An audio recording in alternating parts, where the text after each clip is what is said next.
চন্দ্রনাথ মন্দিরের উপর থেকে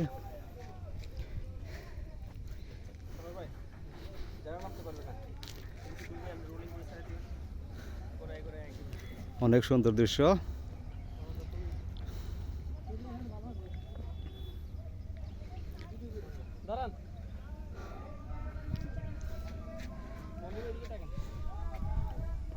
সবাই দেখতে যাচ্ছে।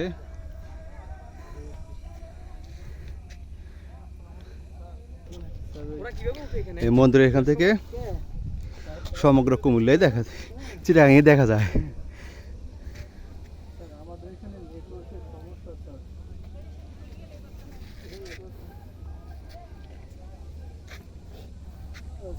ওই ওয়েদার খারাপ থাকা মানে ওয়েদার ভালো হওয়াতে পরে সময় হচ্ছে এই চট্টগ্রাম যাবে স্যার।